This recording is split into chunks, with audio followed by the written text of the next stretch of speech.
온도는 한 26도 정도. 꽃들이 가장 푸르고, 이 5월을 계절의 여왕이라고 하는 이유가 있는 것 같습니다. 특히 그 용사에서 수행 정진하면서 이 빈속은 늘 느낍니다. 이렇게 좋은 수행 공간에서 선지식을 여러분에게 전하고, 또 여러분들은 선지식을 경청하러 오셨는데, 우리 법오들의 그 총명하고 총기 있는 그 눈망울 하나하나 볼 때마다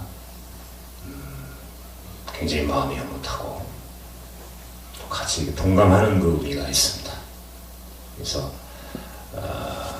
오늘 오신 법오님들은 꼭 한 가지 부처님 오신 날 전에 아뢰할 분이 있어서, 아뢰할 부분이 있기 때문에 법문을 드리는데, 불교는 무슨 종교입니까? 불교는 부처불자의 가르칠 교니까, 네? 그렇죠. 부처님의 가르침을 얻는 종교이기도 하고 깨달음의 종교입니다. 신라시대 때의 그 유명한 고승이신 원효대사께서는 해불바다지에 담겨있는 물을 먹고 깨우쳤고, 또 어떤 스님은 불구나무 쏘다가 깨우친 사람도 있고, 또 어떤 큰 스님께서는 자연을 보고 깨우치고 뜰 앞에 잣나무를 보고 깨우치는 그런 스님도 있지만, 여러분 소 아시죠? 소 콧구멍을 보고 깨우친 스님도 있어요. 그래서 그것을 한문으로 하면은 우리가 코 비자를 써서 끝에는 이제 공자를 넣고 그 비공으로 깨우쳤다. 비공으로. 그 앞에는 이제 소자를 넣어야겠죠. 우비공으로 깨우쳤다. 우비공. 그 스님이 어디를 출가하셨냐면은 지금 이제 우왕시에 보면은 청계사라고 있어요. 천년구찰에.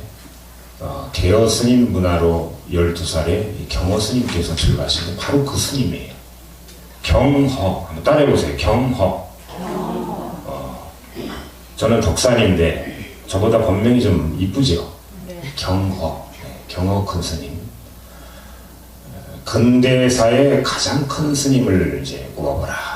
걸출한 스님 꼽아보라. 그러면 경허 스님이고, 그 이후에는 성철 스님이 되고, 그 이전으로 올라가면은 원효 스님인데, 대한민국에서 큰 스님 딱 두 분만 정해봐라. 그러면은 원효대사하고 경허대사를 꼽습니다.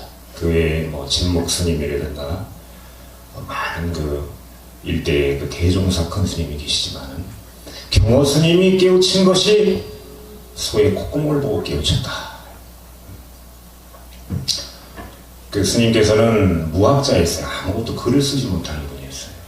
13살에 청기사로 출가를 해서 보니까 그 은사 스님도 글을 잘 몰라요. 그런데 이 경허라고 하는 제자가 너무 똑똑한 거예요. 그래서 안 되겠다, 공부를 시켜야 되겠다. 그래서 지금 저기 그 대전 쪽에 가면은 동학사라고 있어요. 동학사의 그 만화 스님한테 공부를 시켜 보냅니다. 그래서 머리가 좋으니까 열심히 정진해가지고 23살이 돼서 강주가 됩니다. 강주라고 하는 것은 우리 스님들이 공부하는 대학이 있어요. 그걸 강원이라 하거든요. 교구 본사에 강원들이 있습니다. 해인사나 통도사나 뭐 대양사나. 그 강원에서 공부하는 그 스님 대학생들을 가리키는 최고 대장이 된 거예요. 그래서 이 스님이 어때요? 해냈으니까 자랑스럽겠어요? 그렇지 않겠어요? 자랑스럽죠. 그래서 이걸 내가 강주까지 됐으니 내가 은사 스님한테 자랑하러 가야 되겠구나. 그래서 청계사로 이제 쭉 가는 길인데, 그때가 근대사 1800년대이기 때문에 특별한 교통수단이 많이 없었어요. 그래서 걸어서 보찌만 하며 이거 쭉 가는데, 지금으로 치면은 한 신탄진 정도 될 거예요. 그 정도 위치에 딱 갔을 때 저녁 늦어지고 해가 저물고 비바람이 몰아치는 거예요. 그래서 어디 가서 하루 좀 묵어야 되겠다. 그래서 문을 쭉 올라가면서 문을 두들기니까 아무리 두들겨도 문을 안 열어줘요. 저쪽을 아래가서 또 이제 문을 두들기니까 거기서도 안 열어주는 거예요. 큰일 났다 이거죠. 비를 피해야 되는데, 야, 이 동네가 왜 이렇게 인심이 안 좋나. 이번에는 아주 큰 집을 찾아가가지고 문을 계속 두들겨. 그랬더니 문이 삐걱하고 열리더니 누구시오? 지나가는 객승인데 비바람이 몰아치니 하룻밤 못 갈 수 있겠냐. 썩 꺼지시오. 이야, 이 동네가 인심이 진짜 안 좋구나. 마지막으로 한 집만 들어보자. 그래서 또 우리 집에 가서 또 문을 한참 두들겼어요. 한 20분 정도 두들기니까 문이 열리더니 어떤 노인이 와가지고, 스님 빨리 도망가시오. 왜 무슨 일이 있습니까? 이 지방에는 지금 그 옌병이 돌아가지고, 옌병이라는 게 장티푸스예요. 돌림병이 돌아서 사람이 다 죽어나가고 있으니 얼른 도망가라고. 그랬더니 그 순간에 이 스님이 걸음 하나 살려라. 내가 네 병균이 얼마나 빠른지 몰랐는데 내일 걸으면 못 당할 것이다 하고 막 뛰어서 저쪽 산쪽 바위 위에 탁 앉아서 숨을 몰아쉬면서 큰일 날 뻔했다 하는 순간에 강원에서 공부하는 그 스님들을 가리키는 강주가 돼가지고, 늘 가리키는 것이 생사열반 상공화, 생과 사는 두 가지가 아니다. 생사여탈에 대해서 쭉 강의를 했던 자기가 죽는다고 생각해서 그 도망을 생각하니까 너무 비참한 거예요. 너무 괴로워요. 그래서 은사스님인 만화스님한테 동학사로 가지 않고 뒤돌아서 다시 우왕 청기사로 들어가가지고 그 뒷방 문에다가 빗장을 잠그고 오른손에는 칼을, 날이 쓴 칼을 쥐고 앞에는 송곳을 밑에다가 이렇게 나무 책상에다 박아가지고 세워놓고 졸면은 이제 송곳에 찔리는 거예요. 조금이라도 헛된 생각을 하면 칼이 내 손을 응원하더니 그런 수행을 이제 3달을 합니다.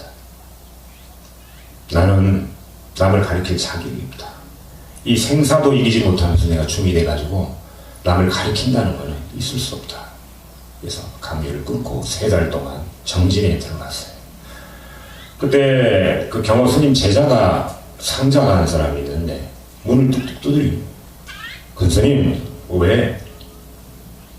근스님 저 아래에 저희 속가집에서 무슨 준다고 그래가지고 그걸 좀 가지러 가야 되겠습니다. 아무 대답이 없어요.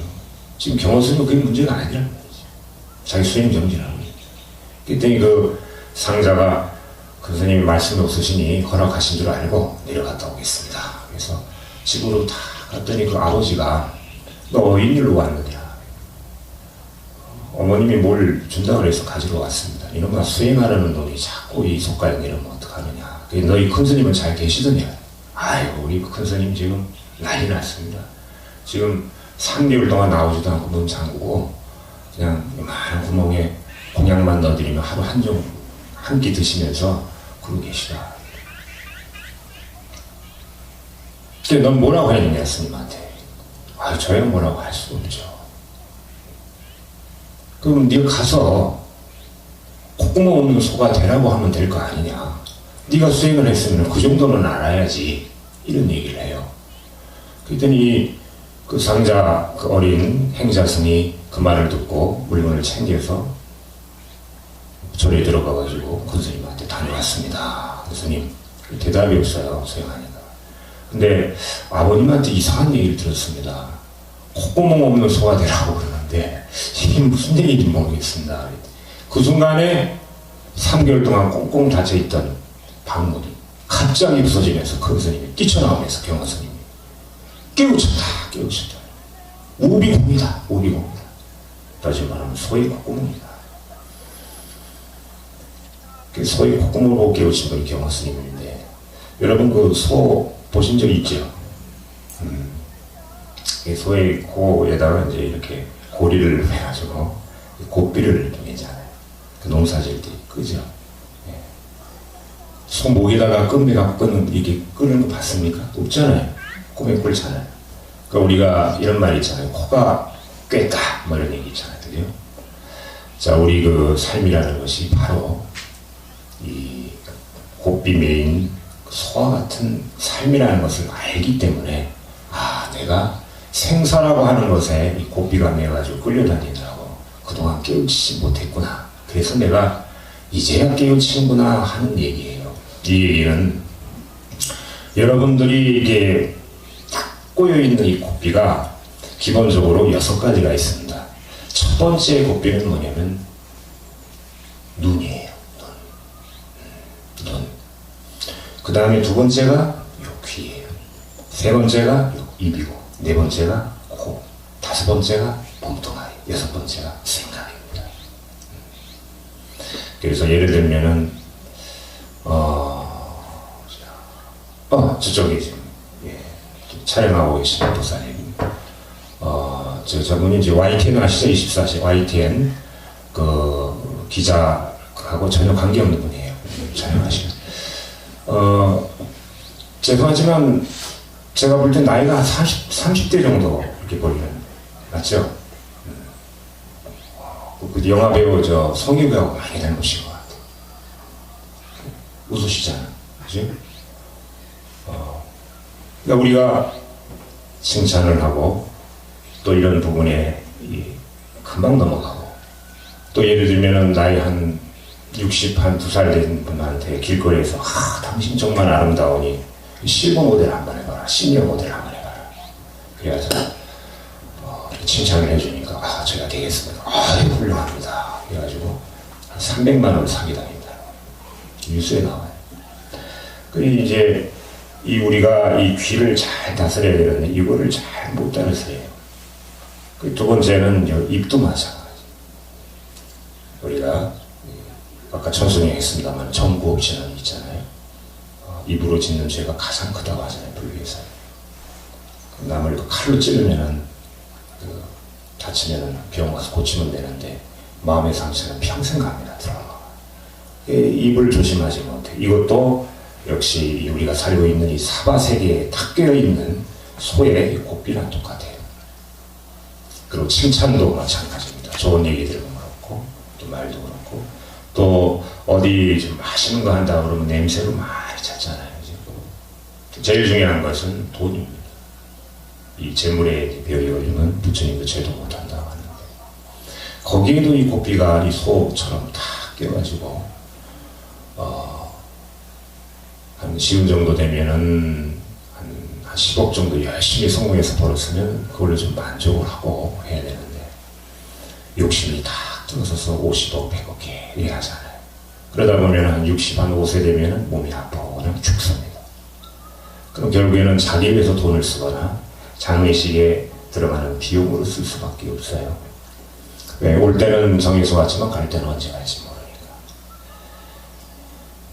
이제 세상에 이제 휩쓸리게 되는 이 곱비가 바로 커다란 악이고, 또 선을 극하는 그런 못된 놈이니까 이것을 육군 도적이다. 6개의 뿌리의 도적이다. 우리 몸에 이제 지금 들어가 있으니까 뿌리라고 하는 거예요. 시절이 다 하면은 우리 육신은 사라지니까 육군도 사라지겠죠. 그죠? 그러나 그 중에 하나 안 사라지는 것은 생각이기 때문에, 영가들도 스님이 천도를 해보면은 세상 미련을 가지고 안 올라가려고 이 세상에 머물려고 하는 영가가 있어요. 그 스님이 법문으로 다스려서 올려보내는 게 천도제라는 그 의미입니다. 살아가면서 이런 것들이 습관화되기 때문에 50년을 살았으면 어린 시절 배고 한 40년을 그렇게 살았기 때문에 바뀌기가 힘들어요. 그래서 이것을 뭐라 하냐, 바로 소 콧구멍에 맨 곱비와 같다. 우리는 돈 문제, 가정 문제, 애정 문제, 친구 문제, 직장 문제, 이런 걸로 이렇게 매여져 있지만, 수행자는 어디에 매여 있겠습니까? 수행을 좀 오래 하다 보면 생사 쪽으로 가는 거예요. 네, 생사 해탈을 해야 됩니다.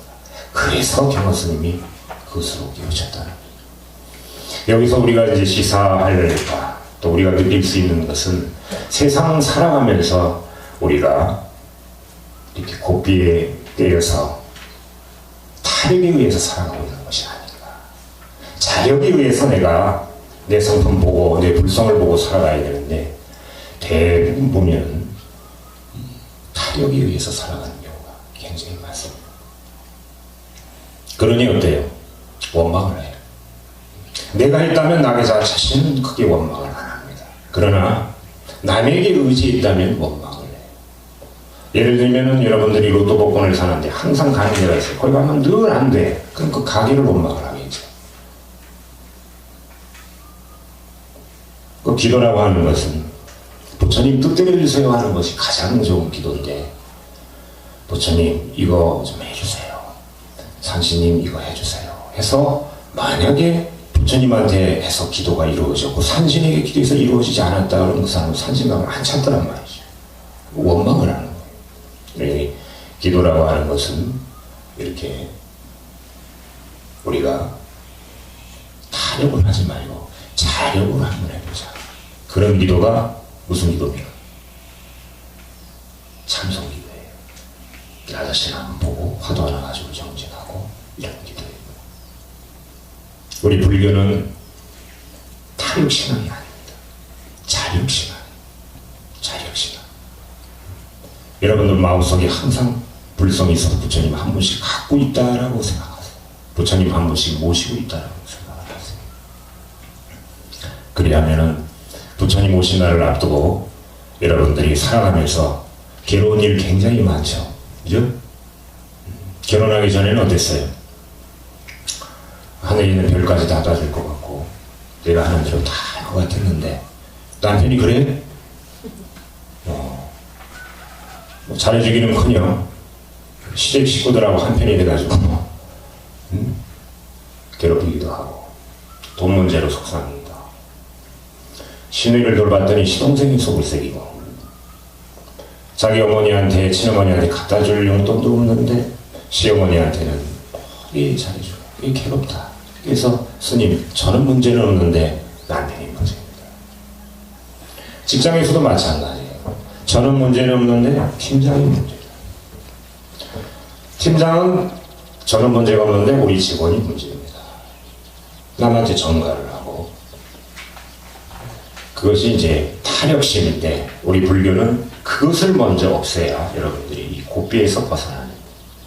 그러면 콧구멍 없는 수가 돼요. 무비공이. 여러분 꼭 기억하세요. 경호스님이 무비공으로 깨우쳐.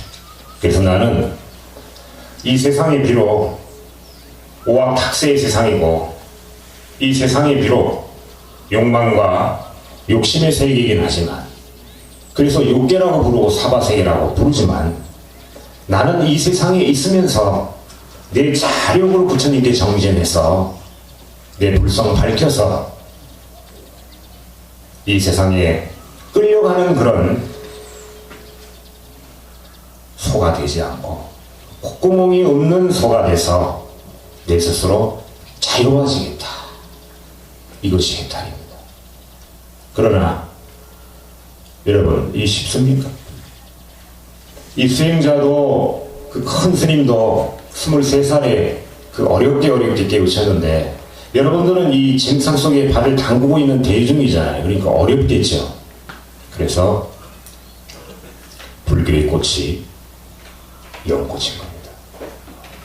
자, 여러분 보세요. 연꽃 이렇게 보면은 겉으로 볼 때는 참 아름답고 이쁘잖아요. 그죠? 근데 그 뿌리가 어때요? 진흙탕송을 파고 들어갑니다. 그 진흙탕송에 들어가면 벌레들이 우글거려요. 바로 이 진흙탕송의 세계를 우리가 살고 있는 이 사바세계라고 합니다. 대한민국도 사바세계, 미국도 사바세계, 다 사바세계. 자, 그런 세상에 우리 몸에 아까 얘기했던 육군이 끄달려가지고 괴로움을 계속 만들죠. 번뇌를 만들죠. 그렇지 않습니까? 그런데 중요한 것은 이 연꽃이라는 놈이 방수가 돼요. 휘발유를 뿌리든 흙탕물 뿌리든 그냥 쫙 미끄러져요. 자기 몸에 보호색이 있어요. 그래서 이 세상을 진탕이라고 하고 지금 여러분들을 다 연꽃으로 표현을 합니다.